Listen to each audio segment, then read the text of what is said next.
and for gushing over these trifles, and for exhibiting his deep infantile delight in what they call his twopenny collection of beggarly trivialities, and for beginning his book with a picture of himself seated in a sappy, self-complacent attitude in the midst of his poor little ridiculous bric-a-brac junk shop.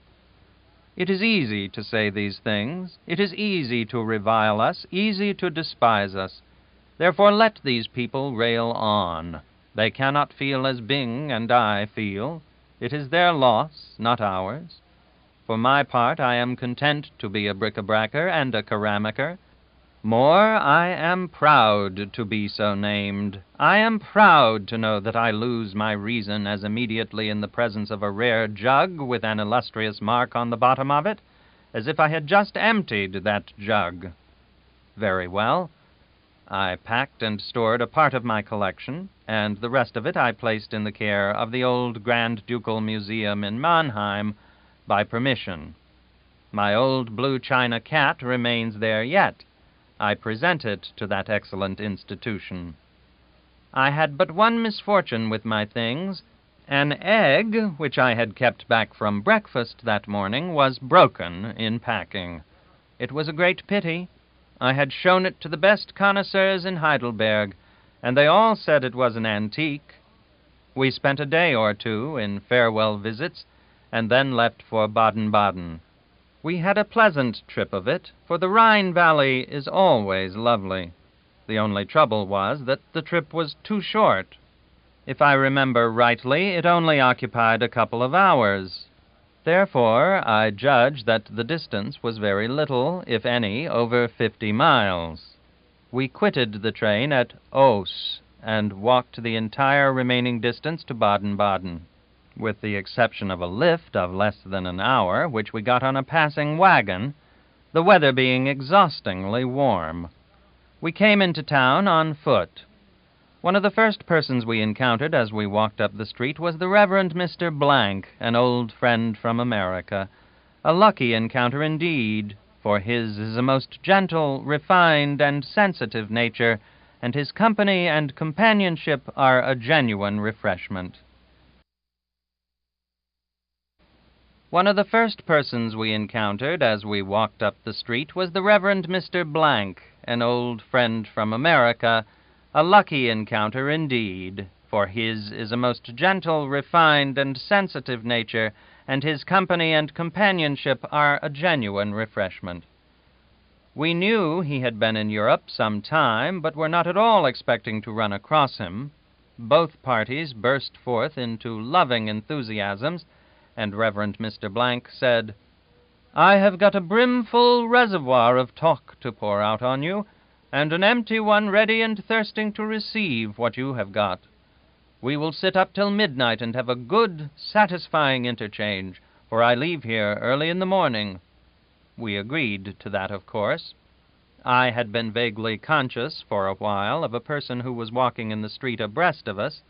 I had glanced furtively at him once or twice, and noticed that he was a fine, large, vigorous young fellow, with an open, independent countenance, faintly shaded with a pale and even almost imperceptible crop of early down, and that he was clothed from head to heel in cool and enviable snow-white linen. I thought I had also noticed that his head had a sort of listening tilt to it. Now about this time the Reverend Mr. Blank said, "The sidewalk is hardly wide enough for 3, so I will walk behind. But keep the talk going, there's no time to lose, and you may be sure I will do my share." He ranged himself behind us, and straightway that stately, snow-white young fellow closed up the sidewalk alongside him, fetched him a cordial slap on the shoulder with his broad palm, and sung out with a hearty cheeriness, "Americans, for 2.5 and the money up, hey?" The Reverend winced, but said mildly, "Yes, we are Americans." "Lord love you, you can just bet that's what I am, every time. Put it here." He held out his Sahara of a palm, and the Reverend laid his diminutive hand in it and got so cordial a shake that we heard his glove burst under it. "Say, didn't I put you up right?" "Oh, yes." Sure, I spotted you from my kind the minute I heard you clack. You been over here long? About 4 months. Have you been over long? Long? Well, I should say so. Going on 2 years, by Jiminy. Say, are you homesick? No, I can't say that I am. Are you? Oh, hell yes. This with immense enthusiasm. The Reverend shrunk a little in his clothes, and we were aware, rather by instinct than otherwise, that he was throwing out signals of distress to us. But we did not interfere or try to succor him, for we were quite happy. The young fellow hooked his arm into the Reverend's now, with the confiding and grateful air of a waif who has been longing for a friend and a sympathetic ear, and a chance to lisp once more the sweet accents of the mother tongue. And then he limbered up the muscles of his mouth and turned himself loose, and with such a relish. Some of his words were not Sunday school words, so I am obliged to put blanks where they occur. Yes, indeedy. If I ain't an American, there ain't any Americans, that's all. And when I heard you fellas gassing away in the good old American language, I'm blank if it wasn't all I could do to keep from hugging you. My tongue's all warped with trying to curl it around these blank, forsaken, wind-galled, nine-jointed German words here. Now, I tell you, it's awful good to lay it over a Christian word once more and kind of let the old taste soak in. I'm from western New York. My name is Charlie Adams. I'm a student, you know. Been here going on 2 years. I'm learning to be a horse doctor. I like that part of it, you know, but blank these people, they won't learn a fellow in his own language. They make him learn in German. But before I could tackle the horse doctoring, I had to tackle this miserable language. First off, I thought it would certainly give me the bots, but I don't mind it now. I've got it where the hair's short, I think. And don't you know, they made me learn Latin, too?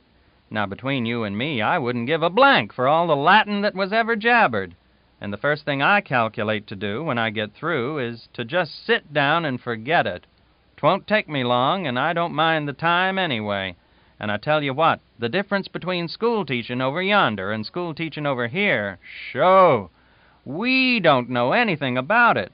Here you've got to peg and peg and peg, and there just ain't any let-up. And what you learn here, you've got to know, don't you know? Or else you'll have one of these blank, spavined, spectacled, ring-boned, knock-kneed old professors in your hair. I've been here long enough, and I'm getting blessed tired of it, mind I tell you. The old man wrote me that he was coming over in June and said he'd take me home in August, whether I was done with my education or not, but darn him, he didn't come. Never said why. Just sent me a hamper of Sunday school books and told me to be good and hold on a while. I don't take to Sunday school books, don't you know. I don't hanker after them when I can get pie. But I read them anyway, because whatever the old man tells me to do, that's the thing that I'm a-going to do, or tear something, you know. I buckled in and read all of those books because he wanted me to. But that kind of thing don't excite me. I like something hearty. But I'm awful homesick. I'm homesick from ear socket to crupper and from crupper to hock joint, but it ain't any use.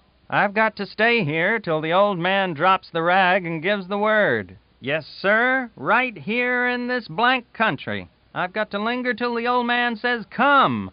And you can bet your bottom dollar, Johnny, it ain't just as easy as it is for a cat to have twins.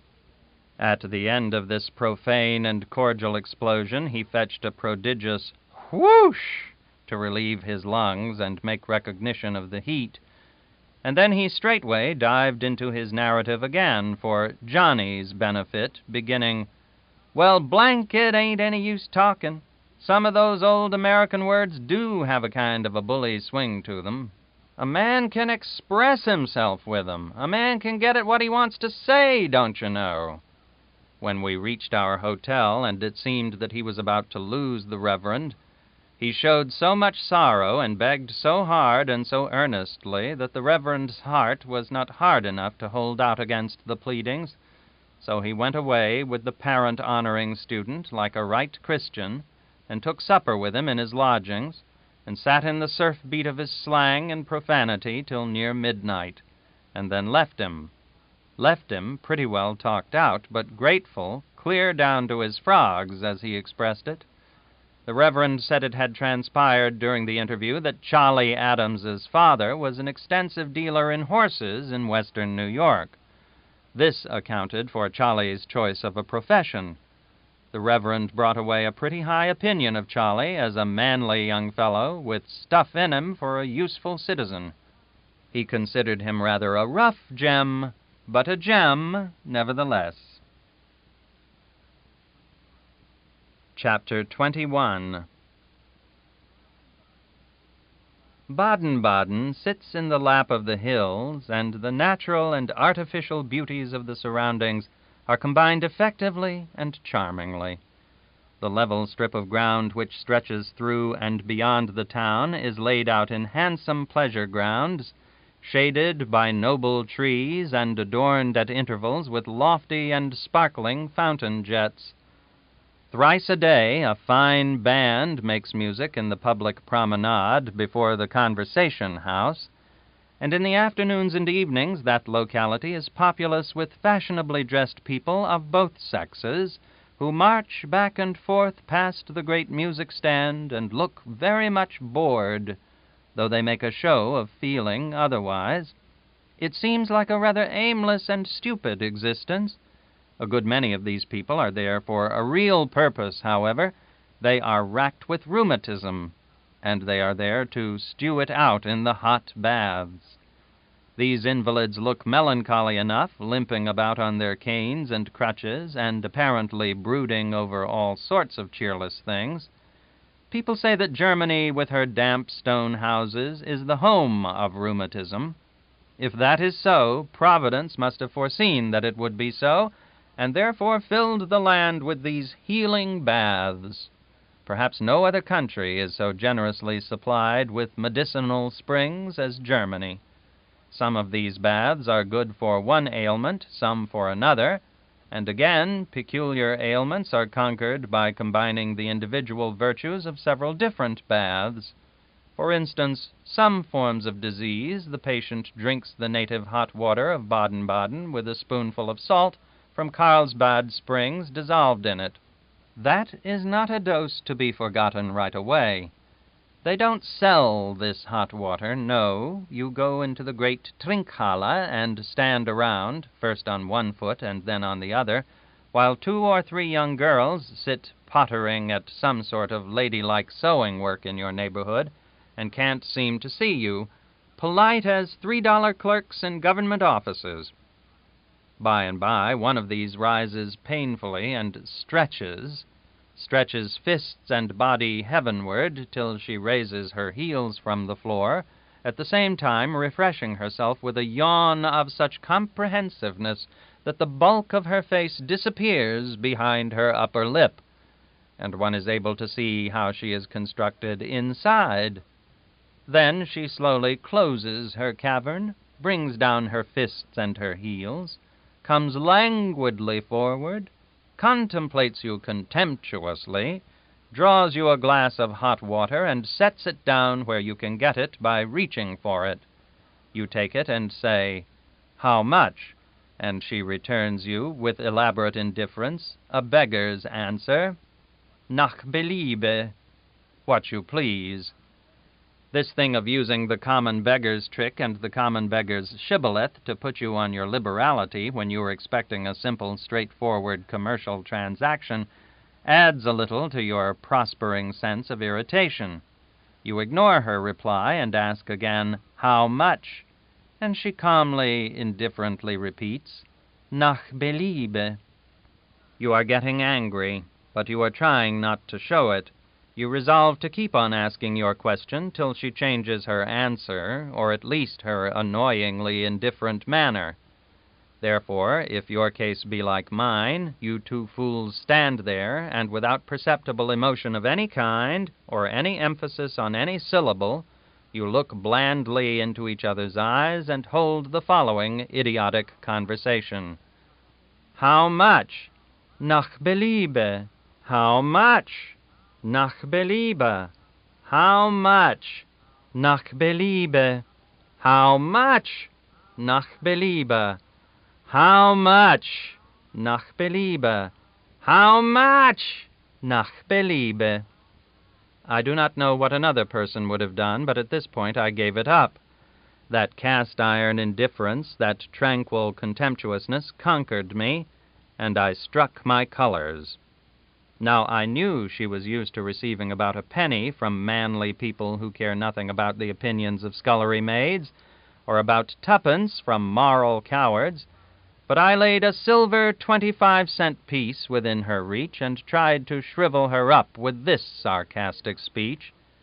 If it isn't enough, will you stoop sufficiently from your official dignity to say so?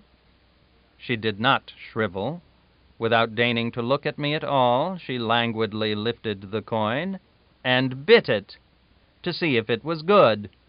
Then she turned her back and placidly waddled to her former roost again, tossing the money into an open till as she went along.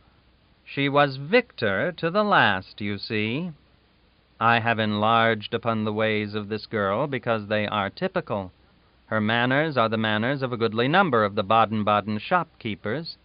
The shopkeeper there swindles you if he can, and insults you whether he succeeds in swindling you or not. The keepers of baths also take great and patient pains to insult you.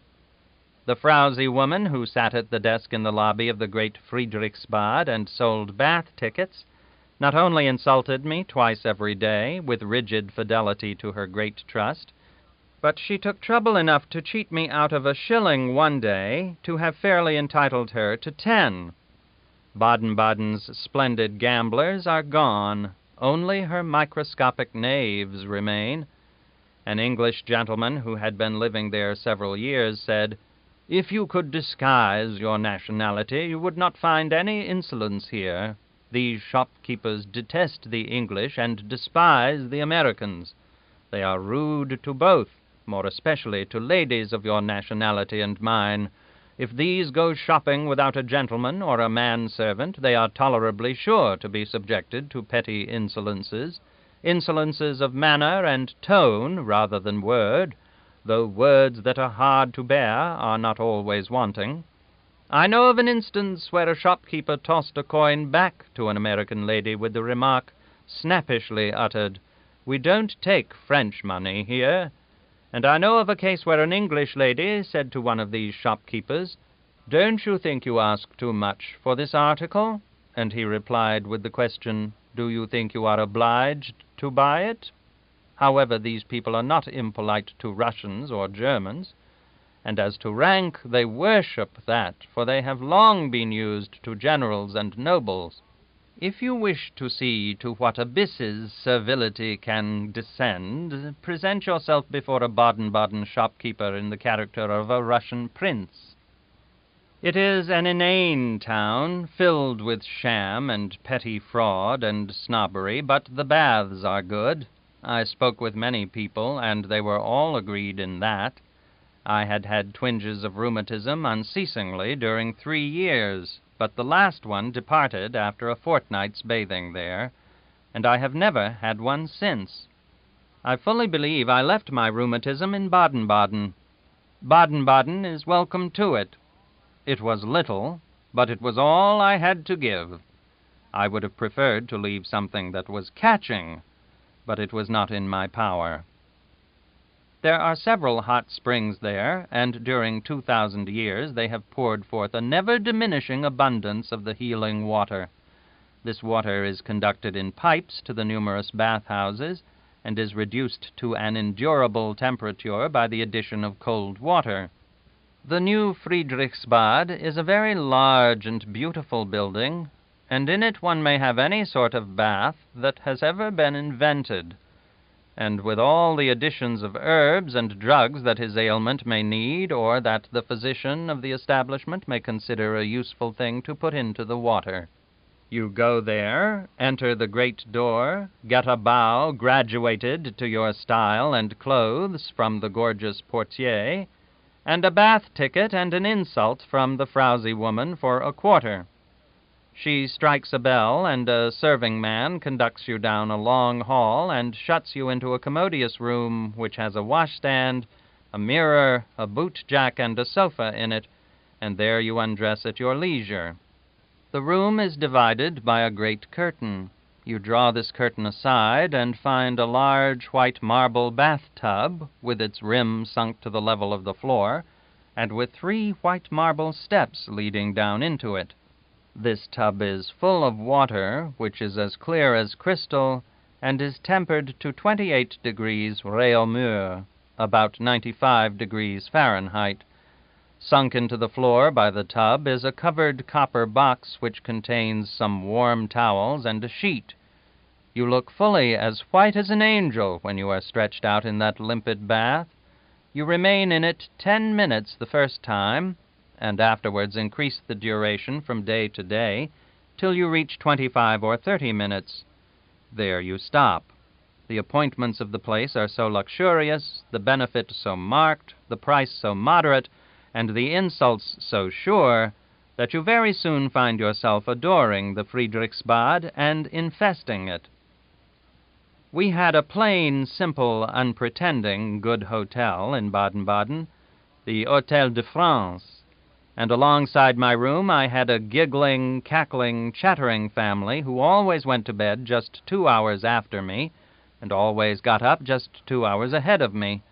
But that is common in German hotels. The people generally go to bed long after 11 and get up long before 8. The partitions convey sound like a drumhead, and everybody knows it. But no matter, a German family, who are all kindness and consideration in the daytime, make apparently no effort to moderate their noises for your benefit at night. They will sing, laugh, and talk loudly, and bang furniture around in the most pitiless way. If you knock on your wall appealingly, they will quiet down and discuss the matter softly amongst themselves for a moment. Then, like the mice, they fall to persecuting you again, and as vigorously as before. They keep cruelly late and early hours for such noisy folk. Of course, when one begins to find fault with foreign people's ways, he is very likely to get a reminder to look nearer home before he gets far with it. I open my notebook to see if I can find some more information of a valuable nature about Baden-Baden, and the first thing I fall upon is this: Baden-Baden, no date.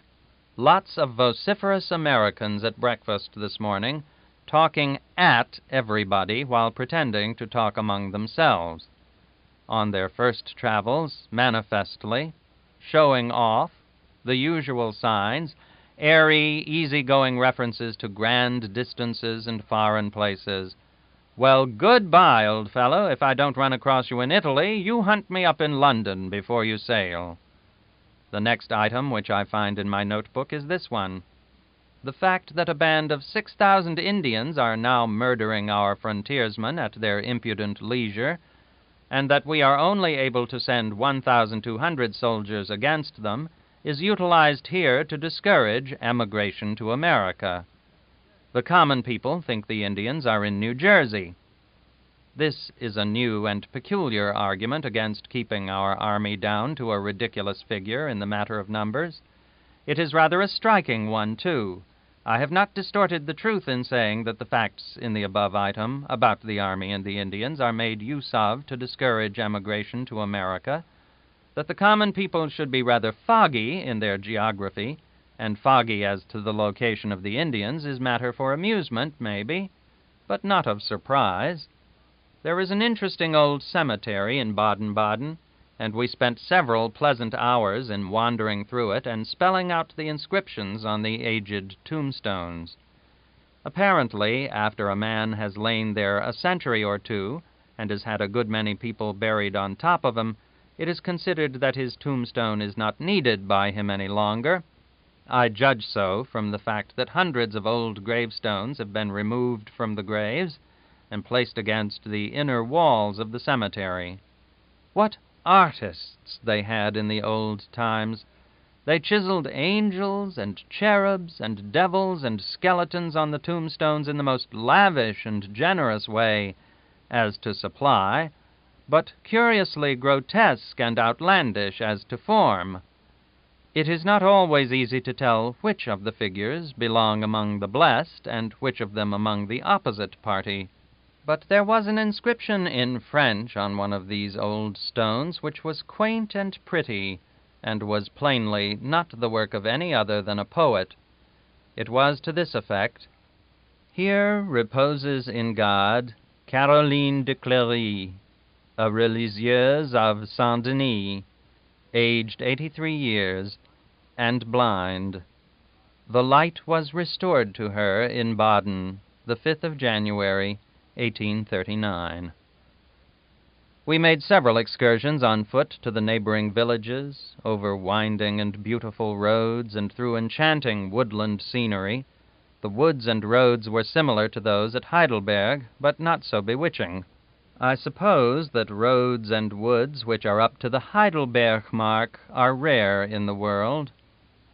Once we wandered clear away to La Favorita Palace, which is several miles from Baden-Baden. The grounds about the palace were fine. The palace was a curiosity. It was built by a Margravine in 1725, and remains as she left it at her death. We wandered through a great many of its rooms, and they all had striking peculiarities of decoration. For instance, the walls of one room were pretty completely covered with small pictures of the Margravine, in all conceivable varieties of fanciful costumes, some of them male. The walls of another room were covered with grotesquely and elaborately figured hand-wrought tapestry. The musty ancient beds remained in the chambers, and their quilts and curtains and canopies were decorated with curious handwork, and the walls and ceilings frescoed with historical and mythological scenes in glaring colors. There was enough crazy and rotten rubbish in the building to make the true bric-a-bracer green with envy. A painting in the dining hall verged upon the indelicate, but then the Margravine was herself a trifle indelicate. It is in every way a wildly and picturesquely decorated house, and brimful of interest as a reflection of the character and tastes of that rude bygone time. In the grounds, a few rods from the palace, stands the Margravine's chapel, just as she left it, a coarse wooden structure, wholly barren of ornament. It is said that the Margravine would give herself up to debauchery and exceedingly fast living for several months at a time, and then retire to this miserable wooden den and spend a few months in repenting and getting ready for another good time. She was a devoted Catholic, and was perhaps quite a model sort of a Christian, as Christians went then, in high life. Tradition says she spent the last 2 years of her life in the strange den I have been speaking of, after having indulged herself in one final triumphant and satisfying spree. She shut herself up there, without company, and without even a servant, and so abjured and forsook the world. In her little bit of a kitchen, she did her own cooking. She wore a hair shirt next the skin, and castigated herself with whips. These aids to grace are exhibited there yet. She prayed and told her beads in another little room before a waxen Virgin, niched in a little box against the wall.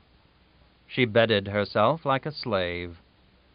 In another small room is an unpainted wooden table, and behind it sit half-life-size waxen figures of the Holy Family, made by the very worst artist that ever lived, perhaps, and clothed in gaudy, flimsy drapery.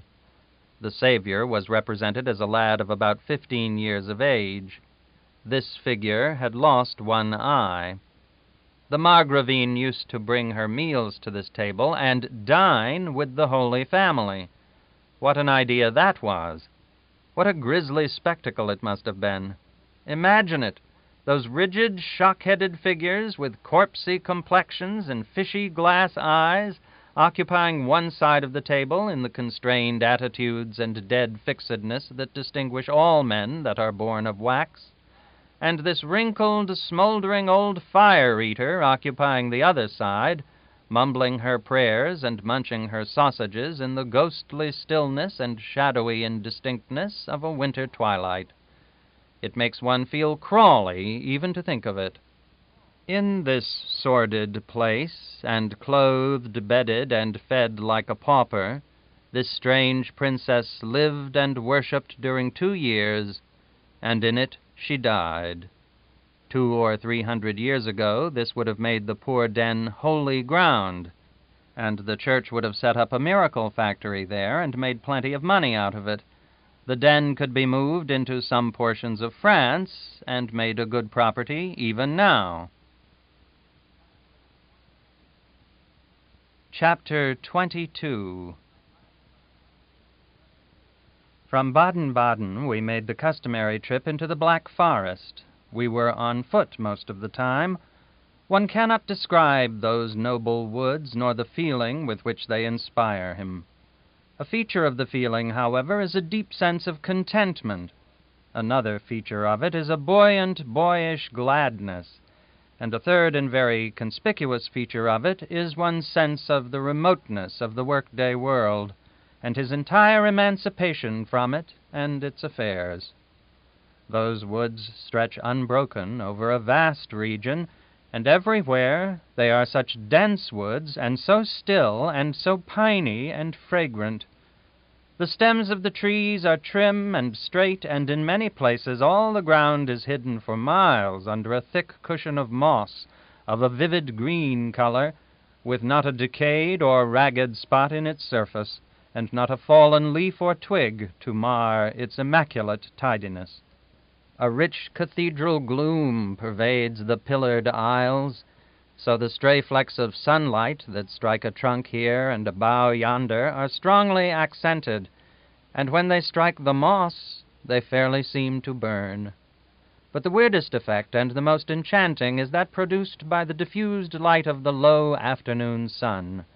No single ray is able to pierce its way in then, but the diffused light takes color from moss and foliage and pervades the place like a faint green-tinted mist, the theatrical fire of fairyland, the suggestion of mystery and the supernatural which haunts the forest at all times is intensified by this unearthly glow.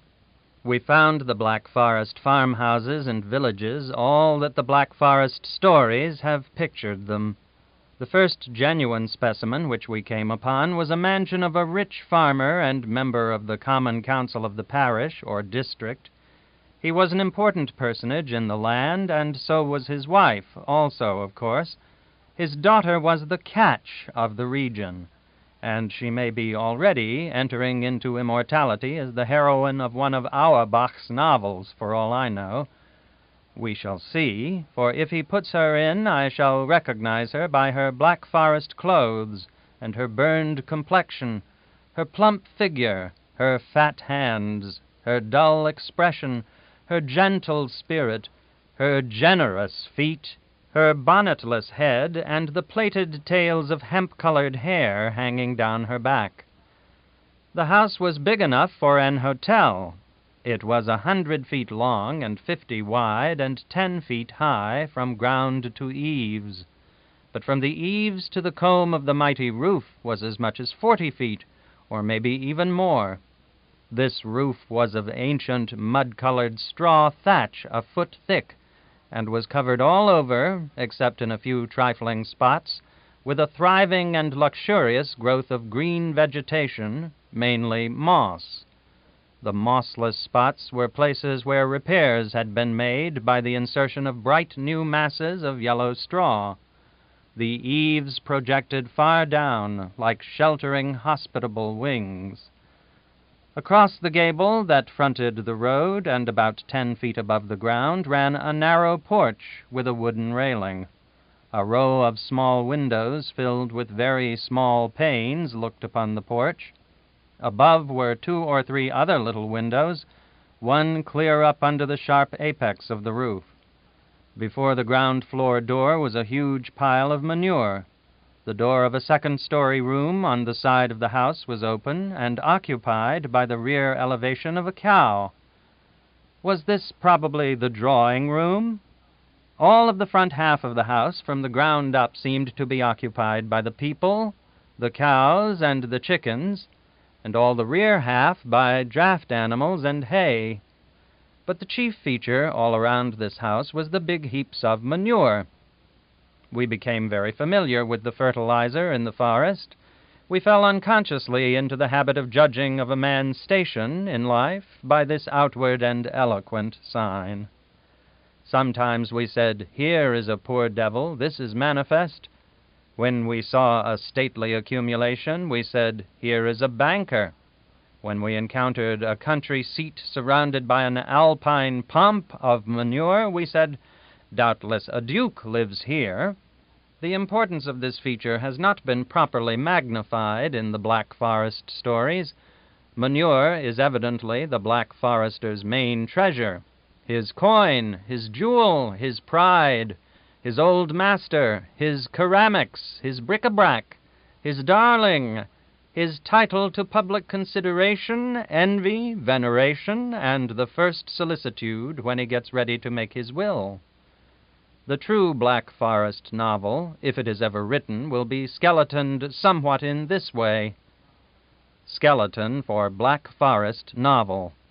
Rich old farmer named Huss has inherited great wealth of manure, and by diligence has added to it. It is double-starred in Baedeker.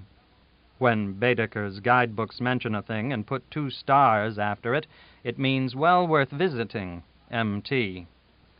The Black Forest artist paints it, his masterpiece. The king comes to see it. Gretchen Huss, daughter and heiress. Paul Hoch, young neighbor, suitor for Gretchen's hand, ostensibly. He really wants the manure.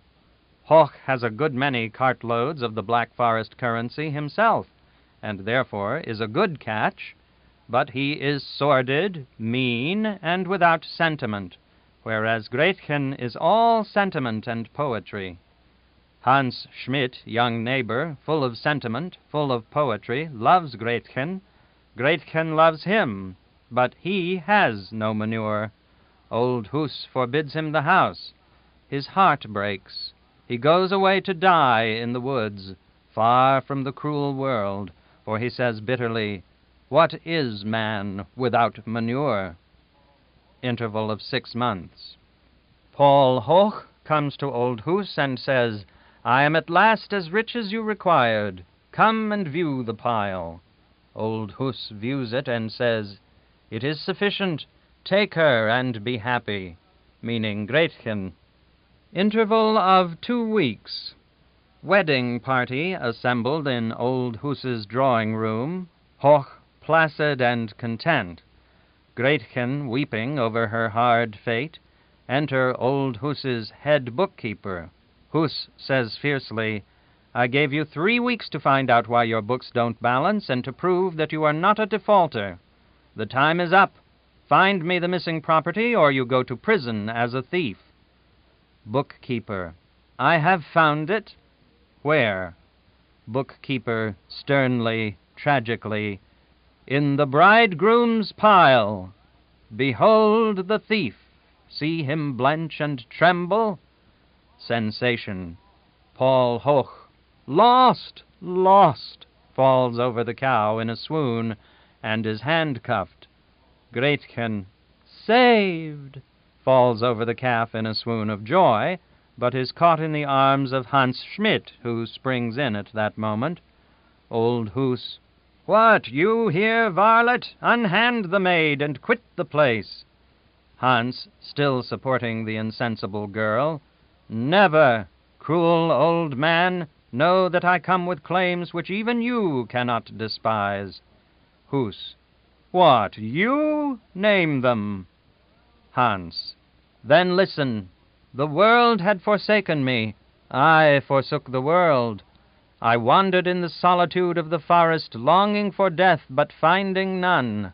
I fed upon roots, and in my bitterness I dug for the bitterest, loathing the sweeter kind. Digging 3 days agone, I struck a manure mine. A Golconda, a limitless bonanza of solid manure. I can buy you all and have mountain ranges of manure left. Ha ha!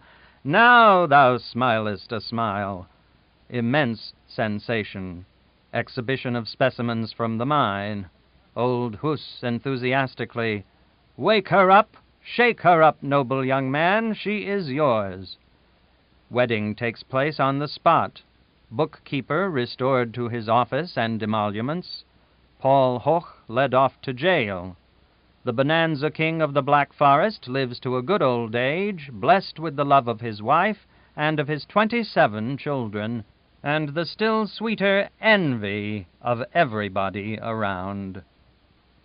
We took our noon meal of fried trout one day at the Plough Inn in a very pretty village, Otenhofen, and then went into the public room to rest and smoke. There we found 9 or 10 Black Forest grandees assembled around a table. They were the common council of the parish.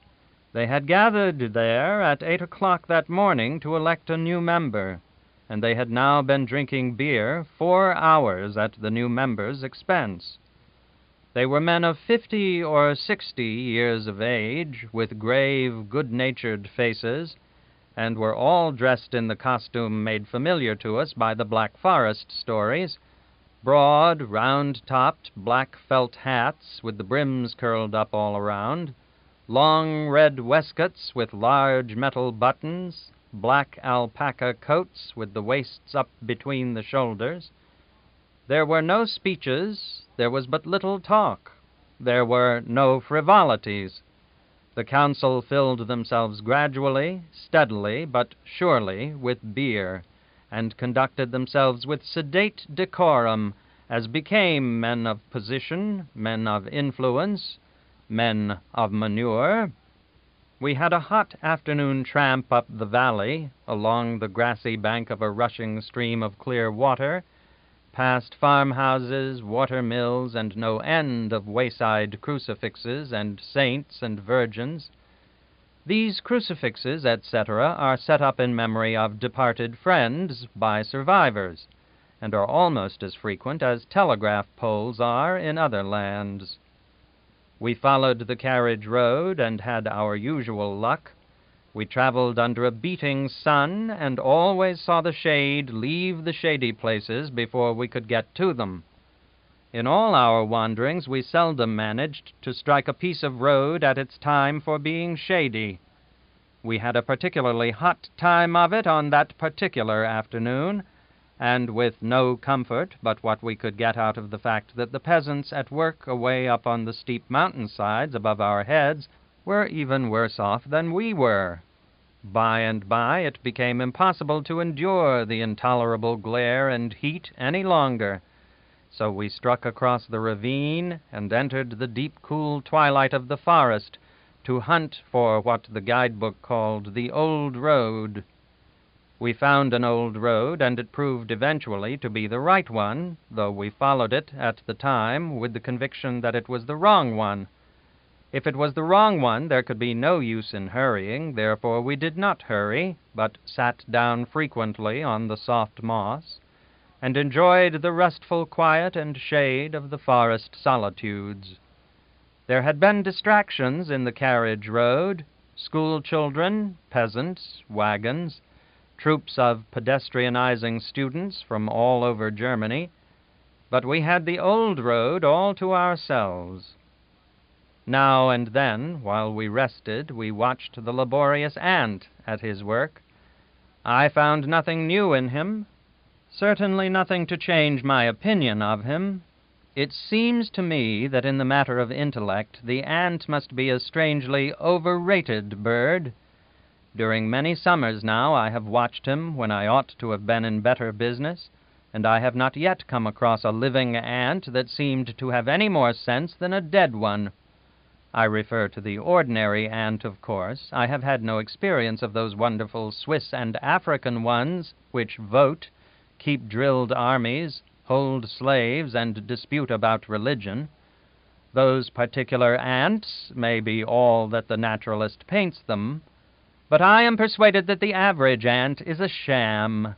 I admit his industry, of course. He is the hardest working creature in the world, when anybody is looking, but his leather-headedness is the point I make against him. He goes out foraging, he makes a capture, and then what does he do? He goes out foraging, he makes a capture, and then what does he do? Go home? No, he goes anywhere but home. He doesn't know where home is. His home may be only 3 feet away. No matter, he can't find it.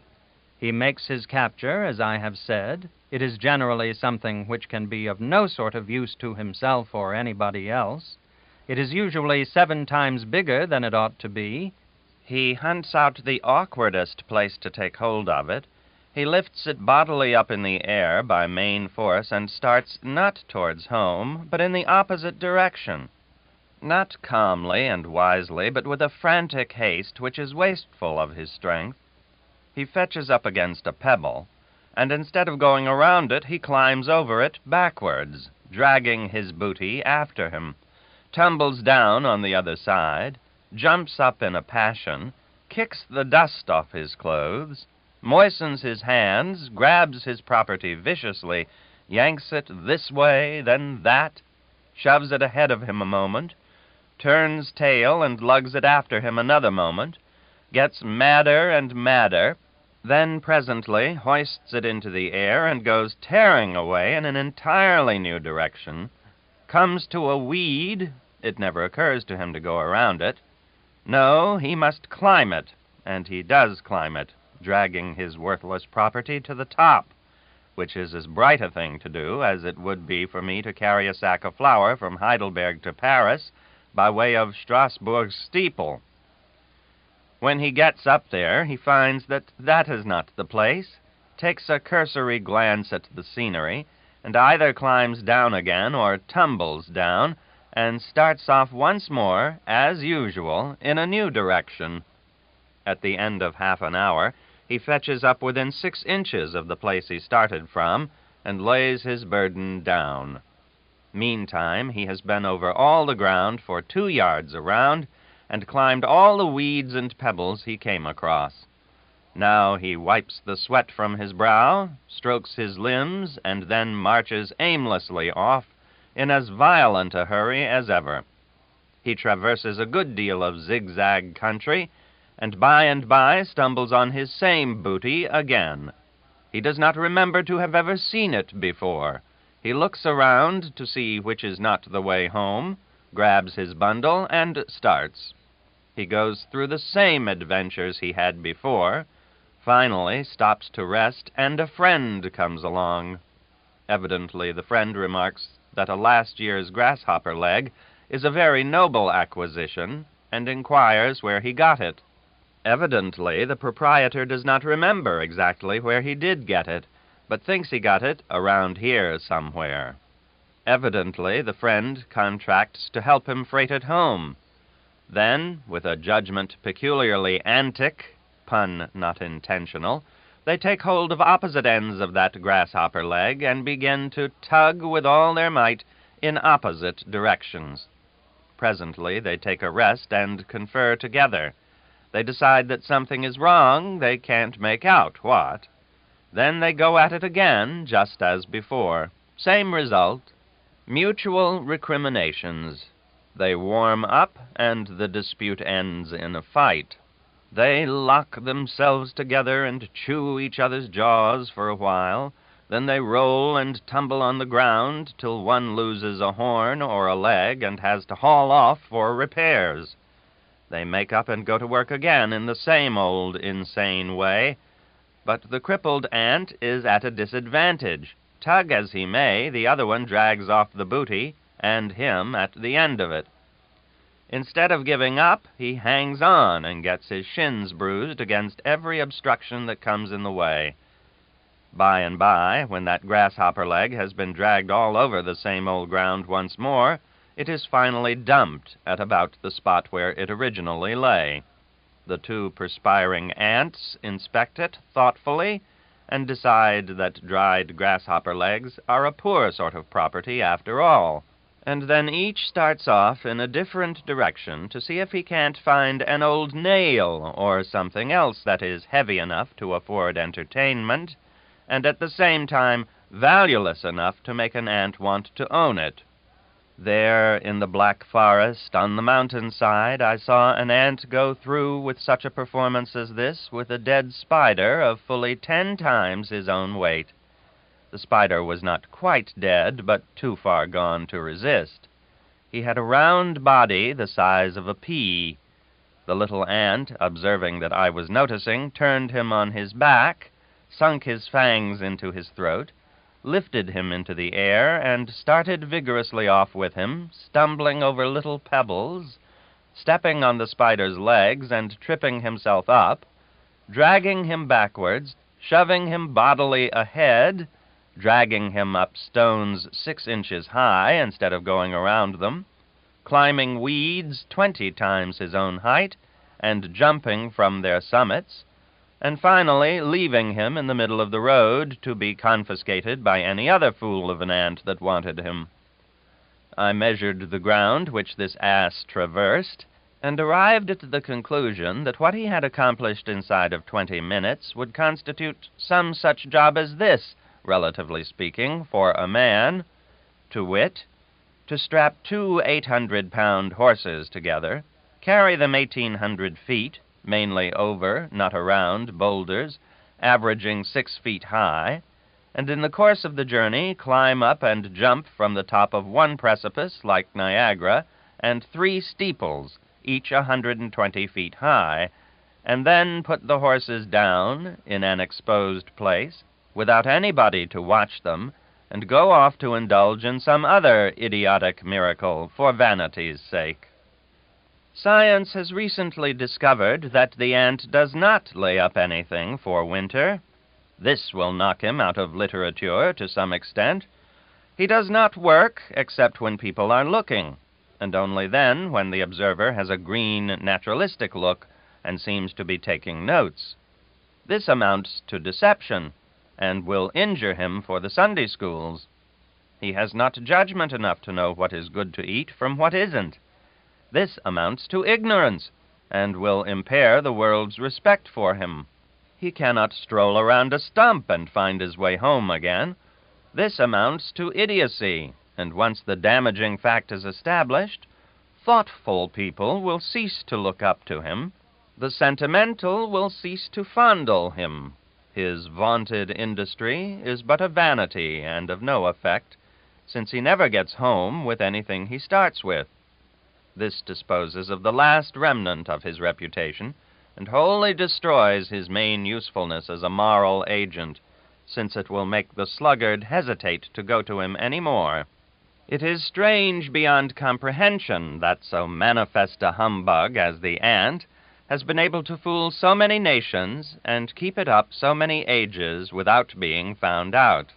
The ant is strong, but we saw another strong thing where we had not suspected the presence of much muscular power before. A toadstool, the vegetable which springs to full growth in a single night, had torn loose and lifted a matted mass of pine needles and dirt of twice its own bulk into the air, and supported it there, like a column supporting a shed. 10,000 toadstools with the right purchase could lift a man, I suppose. But what good would it do?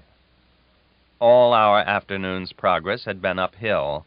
About 5 or half-past we reached the summit, and all of a sudden the dense curtain of the forest parted, and we looked down into a deep and beautiful gorge and out over a wide panorama of wooded mountains, with their summits shining in the sun, and their glade-furrowed sides dimmed with purple shade.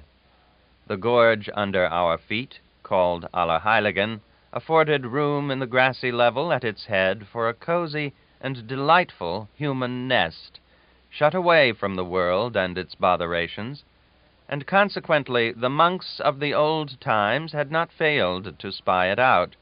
And here were the brown and comely ruins of their church and convent to prove that priests had as fine an instinct 700 years ago in ferreting out the choicest nooks and corners in a land as priests have today.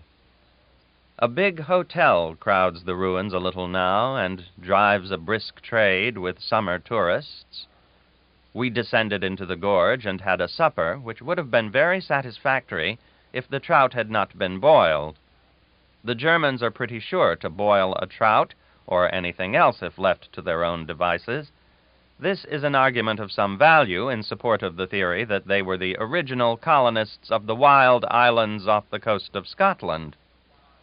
A schooner laden with oranges was wrecked upon one of those islands a few years ago, and the gentle savages rendered the captain such willing assistance that he gave them as many oranges as they wanted. Next day he asked them how they liked them. They shook their heads and said, "Baked, they were tough, and even boiled, they warn't things for a hungry man to hanker after." We went down the glen after supper. It is beautiful, a mixture of sylvan loveliness and craggy wildness. A limpid torrent goes whistling down the glen, and towards the foot of it winds through a narrow cleft between lofty precipices, and hurls itself over a succession of falls. After one passes the last of these, he has a backward glimpse of the falls, which is very pleasing. They rise in a 7-stepped stairway of foamy and glittering cascades, and make a picture which is as charming as it is unusual. Chapter 23. We were satisfied that we could walk to Oppenau in one day, now that we were in practice, so we set out next morning after breakfast, determined to do it.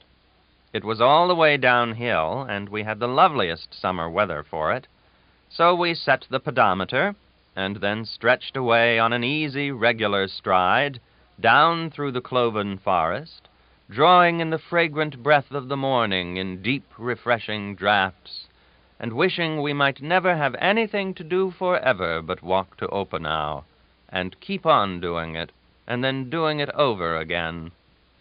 Now, the true charm of pedestrianism does not lie in the walking or in the scenery, but in the talking. The walking is good to time the movement of the tongue by, and to keep the blood and the brain stirred up and active. The scenery and the woodsy smells are good to bear in upon a man as unconscious and unobtrusive charm and solace to eye and soul and sense, but the supreme pleasure comes from the talk. It is no matter whether one talks wisdom or nonsense, the case is the same. The bulk of the enjoyment lies in the wagging of the gladsome jaw and the flapping of the sympathetic ear. And what a motley variety of subjects a couple of people will casually rake over in the course of a day's tramp. There being no constraint, a change of subject is always in order, and so a body is not likely to keep pegging at a single topic until it grows tiresome. We discussed everything we knew during the first 15 or 20 minutes that morning, and then branched out into the glad, free, boundless realm of the things we were not certain about. Harris said that if the best writer in the world once got the slovenly habit of doubling up his halves, he could never get rid of it while he lived. That is to say, if a man gets the habit of saying, "I should have liked to have known more about it," instead of saying simply and sensibly, "I should have liked to know more about it," that man's disease is incurable. Harris said that this sort of lapse is to be found in every copy of every newspaper that has ever been printed in English, and in almost all of our books. He said he had observed it in Kirkham's Grammar and in Macaulay.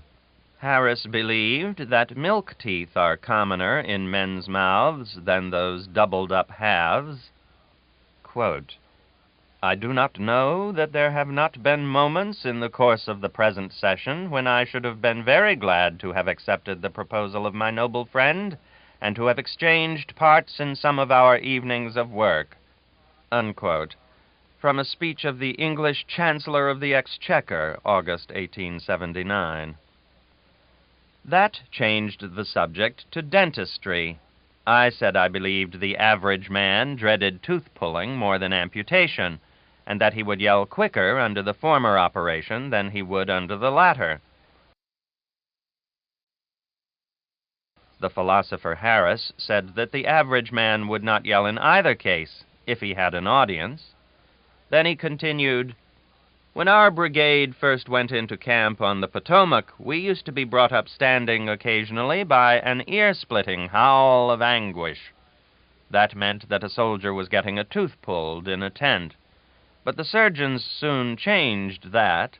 They instituted open-air dentistry. There never was a howl afterwards, that is, from the man who was having the tooth pulled.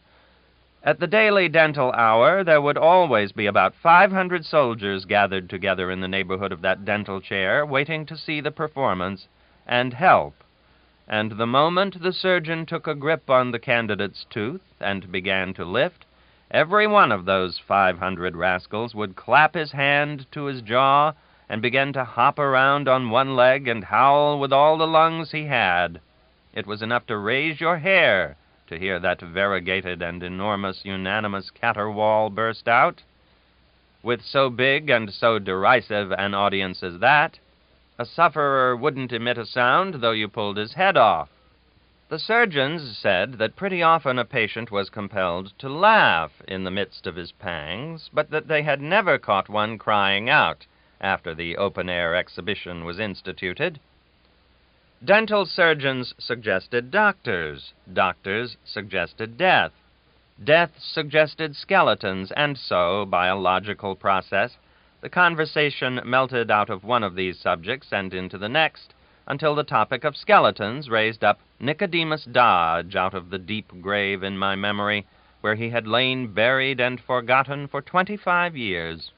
When I was a boy in a printing office in Missouri, a loose-jointed, long-legged, tow-headed, jeans-clad, countrified cub of about 16 lounged in one day, and without removing his hands from the depths of his trousers' pockets, or taking off his faded ruin of a slouch hat, whose broken brim hung limp and ragged about his eyes and ears, like a bug-eaten cabbage leaf, stared indifferently around, then leaned his hip against the editor's table, crossed his mighty brogans, aimed at a distant fly from a crevice in his upper teeth, laid him low, and said with composure, "Where's the boss?" "I am the boss," said the editor, following this curious bit of architecture wonderingly along up to its clock face with his eye. "Don't want anybody for to learn the business, 'tain't likely." "Well, I don't know. Would you like to learn it?" "Pap's so po he can't run me no mo', so want to get a show summers if I can. 'Tain't no difference what. I'm strong and hearty, and I don't turn my back on no kind of work, hard ner soft." "Do you think you would like to learn the printing business?" "Well, I don't really care dern what I do learn, so's I get a chance for to make my way. I'd just as soon learn printin's anything." "Can you read?" "Yes, middlin'." "Write?" "Well, I've seed people could lay over me thar." "Cipher?" "Not good enough to keep store, I don't reckon. But up as fur as 12 times 12, I ain't no slouch. T'other side of that is what gets me." "Where is your home?" "I'm from Old Shelby." "What's your father's religious denomination?" "Him? Oh, he's a blacksmith." No, I don't mean his trade. What's his religious denomination?" "Oh, I didn't understand you before. He's a Freemason." No, you don't get my meaning yet. What I mean is, does he belong to any church?" "Now you're talking. Couldn't make out what you was a-trying to get through your head no way. Belong to a church? Why, boss, he's been the pizenest kind of a free will Baptist for 40 years. There ain't no pizener ones in what he is. Mighty good man, Pap is. Everybody says that. If they said any different, they wouldn't say it where I was. Not much they wouldn't." What is your own religion? Well, boss, you've kinda got me there, and yet you hain't got me so mighty much nuther. I think if a feller helps another feller when he's in trouble, and don't cuss, and don't do no mean things, nor nothing he ain't no business to do, and don't spell the Savior's name with a little G, he ain't running no risks. He's about as safe as if he belonged to a church. But suppose he did spell it with a little G, what then? Well, if he done it a purpose, I reckon he wouldn't stand no chance. He oughtn't to have no chance anyway. I'm most rotten certain about that. What is your name? Nicodemus Dodge. I think maybe you'll do, Nicodemus. We'll give you a trial anyway. All right. When would you like to begin? Now. So, within 10 minutes after we had first glimpsed this nondescript, he was one of us, and with his coat off, and hard at it. Beyond that end of our establishment, which was furthest from the street, was a deserted garden, pathless, and thickly grown with the bloomy and villainous Jimson weed and its common friend, the stately sunflower. In the midst of this mournful spot was a decayed and aged little frame house, with but one room, one window, and no ceiling. It had been a smokehouse a generation before. Nicodemus was given this lonely and ghostly den as a bedchamber. The village smarties recognized a treasure in Nicodemus right away, a butt to play jokes on. It was easy to see that he was inconceivably green and confiding. George Jones had the glory of perpetrating the first joke on him. He gave him a cigar with a firecracker in it and winked to the crowd to come. The thing exploded presently and swept away the bulk of Nicodemus's eyebrows and eyelashes. He simply said, "I consider them kind of cigars dangersome," and seemed to suspect nothing. The next evening, Nicodemus waylaid George and poured a bucket of ice water over him. One day, while Nicodemus was in swimming, Tom McElroy tied his clothes. Nicodemus made a bonfire of Tom's by way of retaliation. A third joke was played upon Nicodemus a day or two later. He walked up the middle aisle of the village church Sunday night with a staring handbill pinned between his shoulders. The joker spent the remainder of the night after church in the cellar of a deserted house, and Nicodemus sat on the cellar door till toward breakfast time to make sure that the prisoner remembered that if any noise was made, some rough treatment would be the consequence. The cellar had 2 feet of stagnant water in it, and was bottomed with 6 inches of soft mud. But I wander from the point. It was the subject of skeletons that brought this boy back to my recollection. Before a very long time had elapsed, the village smarties began to feel an uncomfortable consciousness of not having made a very shining success out of their attempts on the simpleton from Old Shelby. Experimenters grew scarce and chary. Now the young doctor came to the rescue. There was delight and applause when he proposed to scare Nicodemus to death, and explained how he was going to do it. He had a noble new skeleton, the skeleton of the late and only local celebrity, Jimmy Finn, the village drunkard, a grisly piece of property which he had bought of Jimmy Finn himself at auction for $50 under great competition, when Jimmy lay very sick in the tan yard a fortnight before his death. The $50 had gone promptly for whiskey, and had considerably hurried up the change of ownership in the skeleton. The doctor would put Jimmy Finn's skeleton in Nicodemus's bed. This was done about 10:30 in the evening. About Nicodemus's usual bedtime, midnight, the village jokers came creeping stealthily through the Jimson weeds and sunflowers toward the lonely frame den. They reached the window and peeped in. There sat the long-legged pauper on his bed in a very short shirt and nothing more. He was dangling his legs contentedly back and forth and wheezing the music of Camptown races out of a paper-overlaid comb, which he was pressing against his mouth.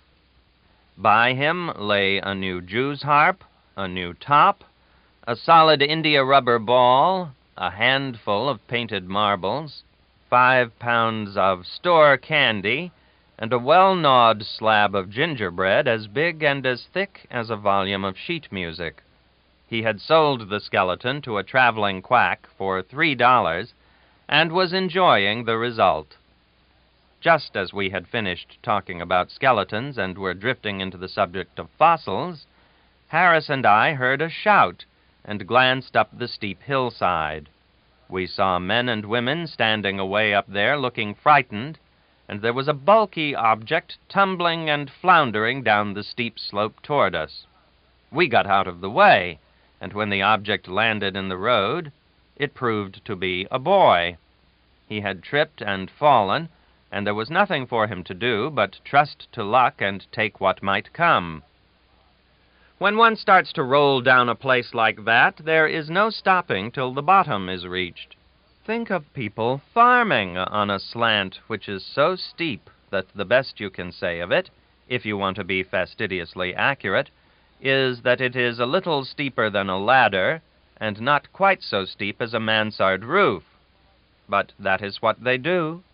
Some of the little farms on the hillside opposite Heidelberg were stood up edgeways. The boy was wonderfully jolted up, and his head was bleeding from cuts which it had got from small stones on the way. Harris and I gathered him up and set him on a stone, and by that time the men and women had scampered down and brought his cap. Men, women, and children flocked out from neighboring cottages and joined the crowd. The pale boy was petted and stared at and commiserated, and water was brought for him to drink and bathe his bruises in. And such another clatter of tongues. All who had seen the catastrophe were describing it at once, and each trying to talk louder than his neighbor, and one youth of a superior genius ran a little way up the hill, called attention, tripped, fell, rolled down among us, and thus triumphantly showed exactly how the thing had been done.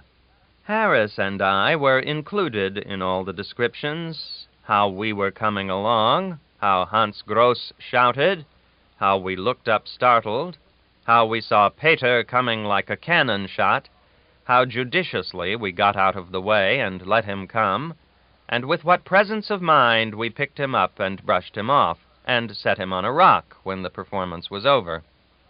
We were as much heroes as anybody else except Peter, and were so recognized. We were taken with Peter and the populace to Peter's mother's cottage, and there we ate bread and cheese and drank milk and beer with everybody, and had a most sociable good time.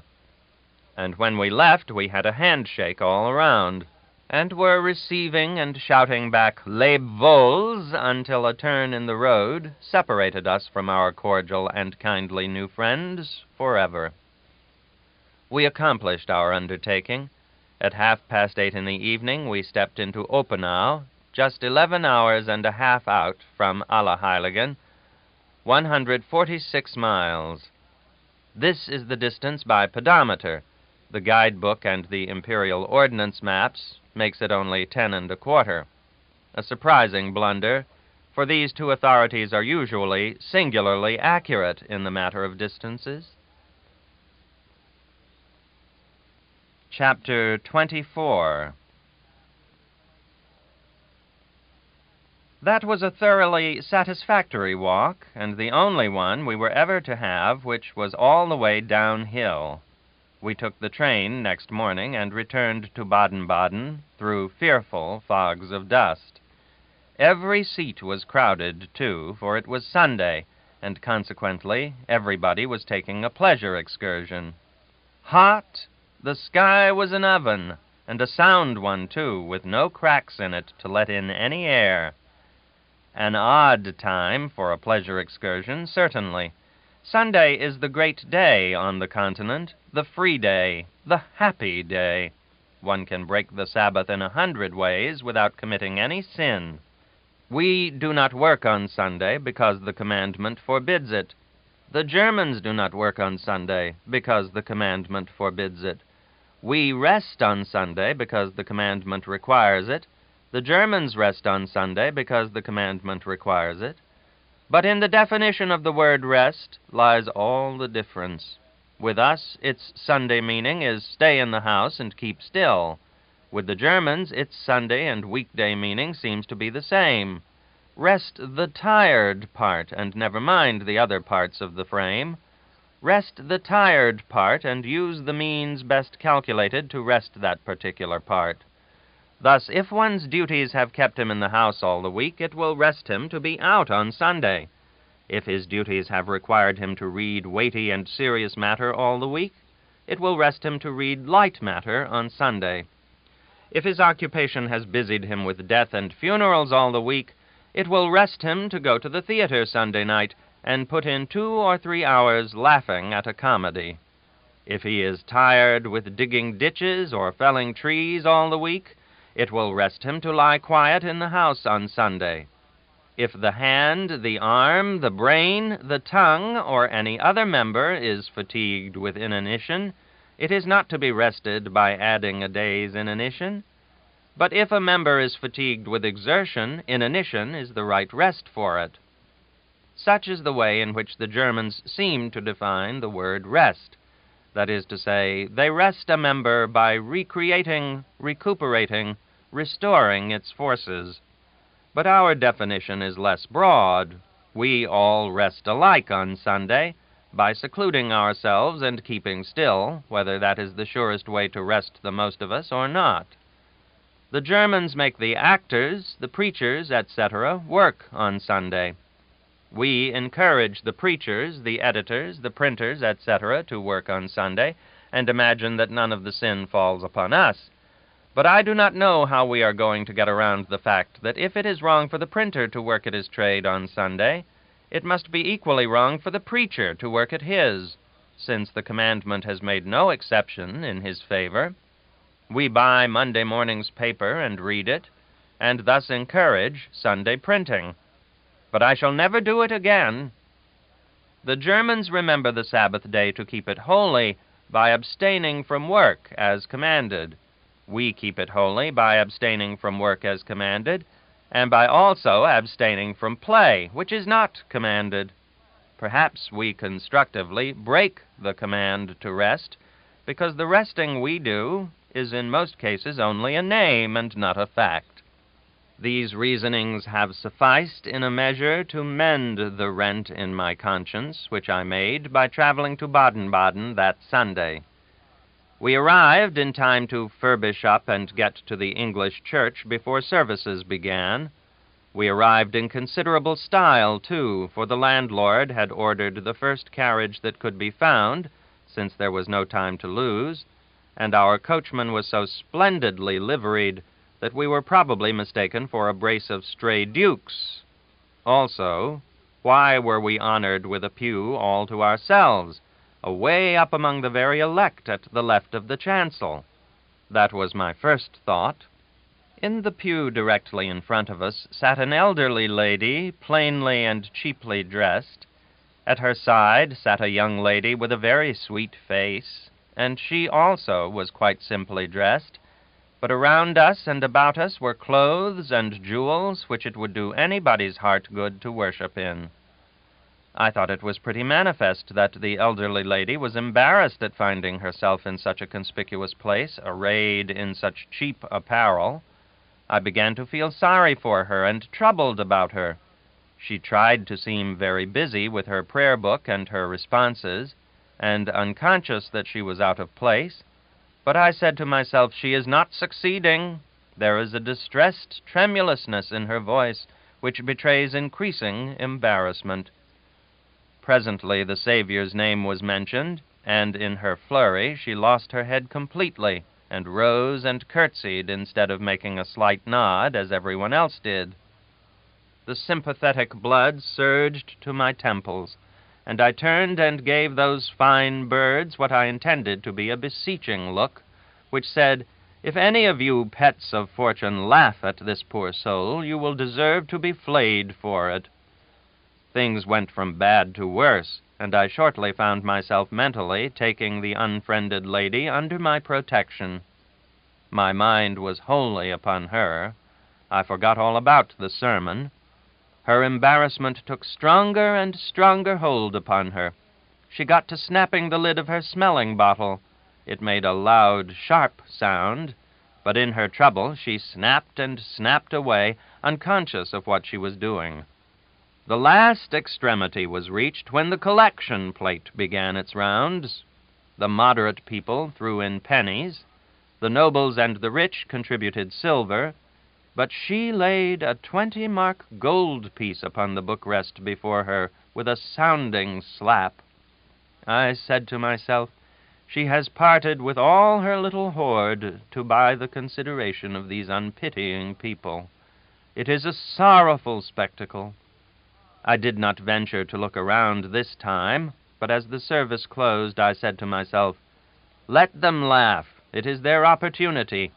But at the door of this church they shall see her step into our fine carriage with us, and our gaudy coachman shall drive her home.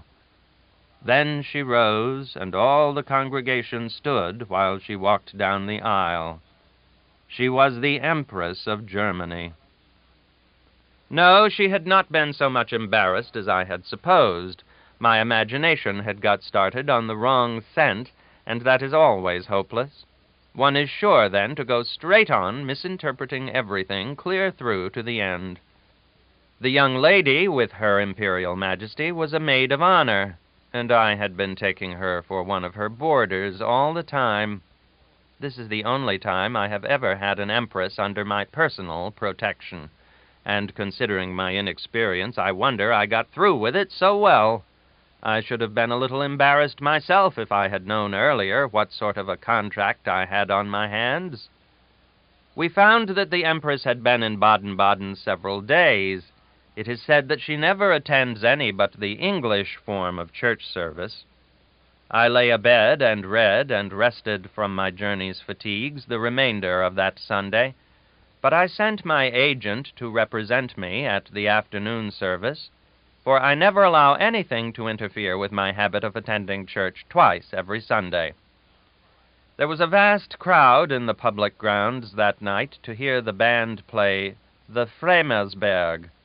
This piece tells one of the old legends of the region, how a great noble of the Middle Ages got lost in the mountains and wandered about with his dogs in a violent storm, until at last the faint tones of a monastery bell calling the monks to a midnight service caught his ear, and he followed the direction the sounds came from and was saved. A beautiful air ran through the music without ceasing, sometimes loud and strong, sometimes so soft that it could hardly be distinguished, but it was always there. It swung grandly along through the shrill whistling of the storm wind, the rattling patter of the rain, and the boom and crash of the thunder. It wound soft and low through the lesser sounds, the distant ones, such as the throbbing of the convent bell, the melodious winding of the hunter's horn, the distressed baying of his dogs, and the solemn chanting of the monks. It rose again with a jubilant ring, and mingled itself with the country songs and dances of the peasants assembled in the convent hall to cheer up the rescued huntsman while he ate his supper. The instruments imitated all these sounds with a marvelous exactness. More than one man started to raise his umbrella when the storm burst forth and the sheets of mimic rain came driving by. It was hardly possible to keep from putting your hand to your hat when the fierce wind began to rage and shriek, and it was not possible to refrain from starting when those sudden and charmingly real thunder crashes were let loose. I suppose the Fremersberg is very low-grade music. I know, indeed, that it must be low-grade music because it so delighted me, warmed me, moved me, stirred me, uplifted me, enraptured me, that I was full of cry all the time and mad with enthusiasm. My soul had never had such a scouring out since I was born.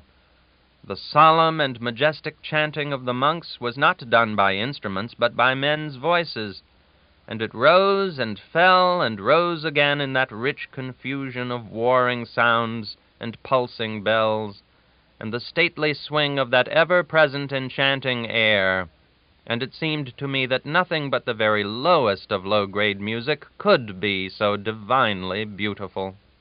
The great crowd which the Fremersberg had called out was another evidence that it was low-grade music, for only the few are educated up to a point where high-grade music gives pleasure.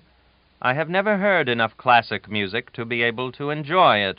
I dislike the opera because I want to love it and can't. I suppose there are two kinds of music, one kind which one feels, just as an oyster might, and another sort which requires a higher faculty, a faculty which must be assisted and developed by teaching. Yet if bass music gives certain of us wings, why should we want any other? But we do. We want it because the higher and better like it. But we want it without giving it the necessary time and trouble. So we climb into that upper tier, that dress circle, by a lie. We pretend we like it. I know several of that sort of people, and I propose to be one of them myself when I get home with my fine European education. And then there is painting. What a red rag is to a bull, Turner's slave ship was to me before I studied art. Mr. Ruskin is educated in art up to a point where that picture throws him into as mad an ecstasy of pleasure as it used to throw me into one of rage last year when I was ignorant. His cultivation enables him, and me now, to see water in that glaring yellow mud, and natural effects in those lurid explosions of mixed smoke and flame, and crimson sunset glories. It reconciles him, and me now, to the floating of iron cable chains and other unfloatable things. It reconciles us to fishes swimming around on top of the mud, I mean the water. The most of the picture is a manifest impossibility, that is to say, a lie, and only rigid cultivation can enable a man to find truth in a lie. But it enabled Mr. Ruskin to do it, and it has enabled me to do it, and I am thankful for it.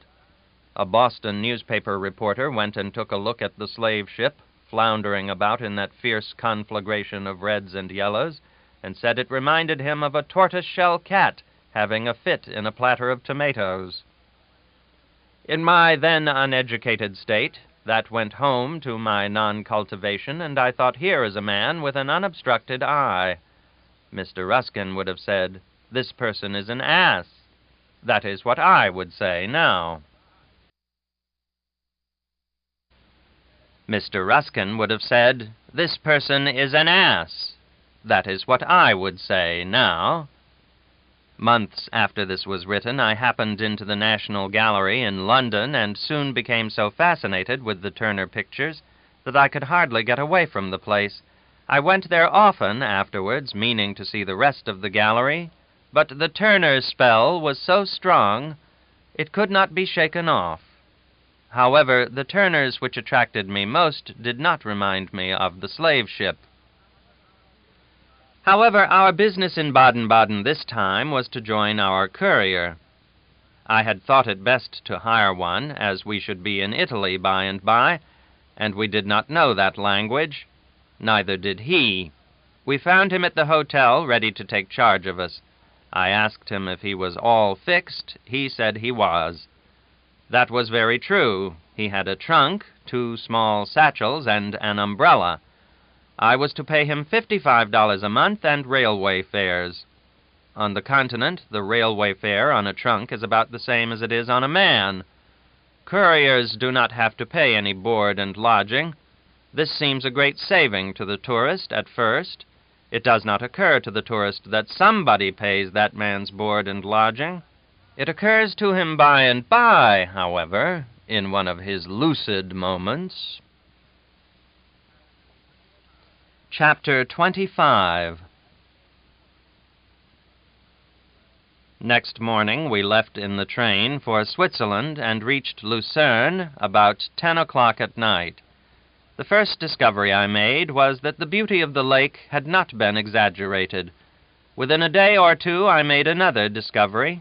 This was that the lauded chamois is not a wild goat, that it is not a horned animal, that it is not shy, that it does not avoid human society, and that there is no peril in hunting it. The chamois is a black or brown creature no bigger than a mustard seed. You do not have to go after it. It comes after you. It arrives in vast herds and skips and scampers all over your body, inside your clothes. Thus it is not shy, but extremely sociable. It is not afraid of man. On the contrary, it will attack him. Its bite is not dangerous, but neither is it pleasant. Its activity has not been overstated.